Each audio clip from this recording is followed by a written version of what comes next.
बिस्मिल्लाहिर्रहमानिर्रहीम। अस्सलाम वालेकुम। I am doctor Asgar Ali और आप देख रहे हैं हमारे YouTube channel talk about medicine use.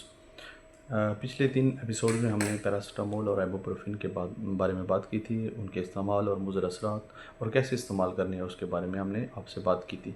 तो आज हम जिस मेडिसिन के बारे में बात करना चाहते हैं उसका नाम है मेफिनेमिक एसिड, जो मार्केट में पांस्टान, कैमिक और कई और नामों से अवेलेबल है। तो सबसे पहले जो ये ड्रग है ये डिस्कवर हुई है 1961 में। क्लॉड वेंडर एक साइंटिस्ट थे जो पार्क डेविस फार्मास्यूटिकल इंडस्ट्री में काम करते थे, उन्होंने इनको डिस्कवर किया था।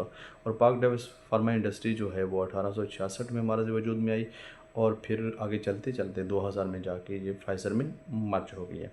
तो ये ड्रग जब 1961 में डिस्कवर हुई है तो उसके बाद ये 1964 में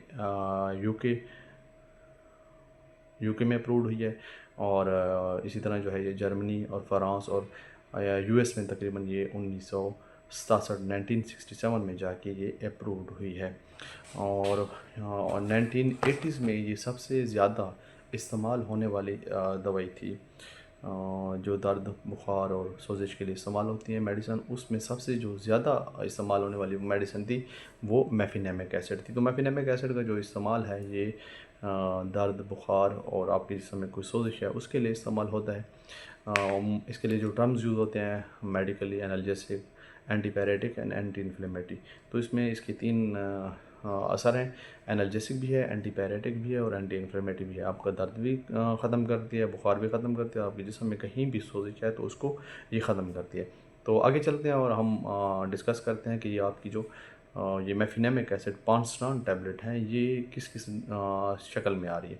तो मेफिनेमिक एसिड या पांस्टान जो है ये आ रही है आपकी टैबलेट में 250 मिलीग्राम, 500 मिलीग्राम और कैप्सूल्स में आ रही हैं 250 मिलीग्राम है और 500 मिलीग्राम है। और इस तरह एक सस्पेंशन जिसको हम सिरप कहते हैं उसमें भी आ रही है और वो 50 मिलीग्राम पर 5 ml, मतलब एक जो टी स्पून फुल है उसमें आप जब मेडिसिन लेंगे तो वो 50 मिलीग्राम पांस्टान मेडिसिन होगी उसमें। तो ये होगी इसकी डोजेज फॉर्म। तो जैसे आपको पता है कि आप सिरप सस्पेंशन बच्चे यूज़ करते हैं, टैबलेट कैप्सूल जो है वो बड़े यूज़ करते हैं और इसकी कोई इंजेक्टेबल डोजेज फॉर्म या इंजेक्शन में ये बिल्कुल अवेलेबल नहीं है। ठीक है।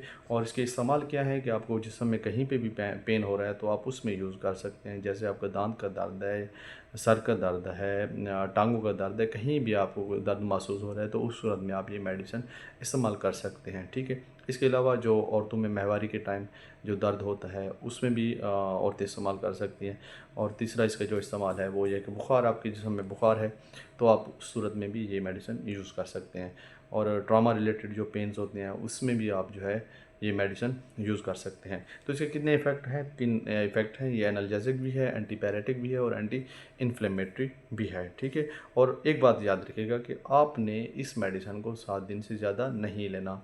अगर आपका डॉक्टर, आपका फार्मासिस्ट कहता है कि आपने इसको 7 दिन से ज़्यादा लेना है तो फिर उस सूरत में आप ले सकते हैं, अदरवाइज़ आपने इस मेडिसिन को 7 दिन से ज़्यादा नहीं लेना। ठीक है। अब चलते हैं इनके मुज़र असरात। इसके मुज़र असरात क्या है? तो सबसे पहले जो मुज़र असर है कि आप इसकी ज़्यादा डोज़ लेंगे या ज़्यादा अरसे तक इस्तेमाल करेंगे तो ये आपके मैदे को ख़राब करती है, मैदे में ज़ख्म वगैरह हो सकता है, लीवर को भी मसला कर सकती है। और उसके अलावा आपकी जो नींद है, मतलब गनुदगी है, उस वो भी एक सूरत पैदा हो जाती है जब आप मेडिसिन को ज़्यादा ले रहे हैं या मुसलसल ले रहे हैं। ठीक है। आपकी जो आई साइट है, ब्लड विजन, आपको धुंधलापन शुरू हो जाता है जब आप इस मेडिसिन को ज़्यादा इस्तेमाल करते हैं। तो ये हो गए इसके साइड इफ़ेक्ट्स। और अब हमने ये चीज़ देखनी है कि ये ड्रग जो है, ये मेडिसिन हम किन मेडिसिन के साथ नहीं ले सकते। तो उसमें सबसे पहले ये है कि आप अस्कार्ड टैबलेट आती है, एस्प्रिन जिसमें होता है, या डिस्प्रिन हो गया और वारफरीन, ये वो मेडिसिन है जो आपके जिस्म में कहीं भी क्लाट होता है उसको ख़त्म करते हैं। तो आप मेफिनेमिक एसिड, पांस्टान को वारफरीन और एस्कार्ड इनके साथ आप ना लें, ये आपको मना है। और उसके अलावा आप ब्रोफिन के साथ भी इसको नहीं ले सकते। नेप्राक्सन एक पेन किलर है, उसके साथ भी आप नहीं ले सकते। और इसके अलावा ब्लड प्रेशर जो कम करती हैं मेडिसिन उनके साथ भी आपने नहीं लेना, क्योंकि मेफिनेमिक एसिड जो है ब्लड प्रेशर कम करने वाली जितनी भी दवाइयाँ हैं उनके असर को कम करती हैं। तो ये आज की हमारी वीडियो थी मेफिनेमिक एसिड पांस्टान के बारे में और इंशाल्लाह मिलते हैं अगली वीडियो में। और आपसे एक ये रिक्वेस्ट है कि हमारे चैनल को सब्सक्राइब करना, लाइक करना और शेयर करना ना भूलिएगा। और इसके अलावा आपको जो भी मालूमात दरकार हों तो आप कमेंट कर सकते हैं, और आपको इंशाल्लाह जितनी मालूमात होंगी वो हम आपको प्रोवाइड करेंगे। अस्सलाम वालेकुम वरहमतुल्लाहि वबरकातुहू।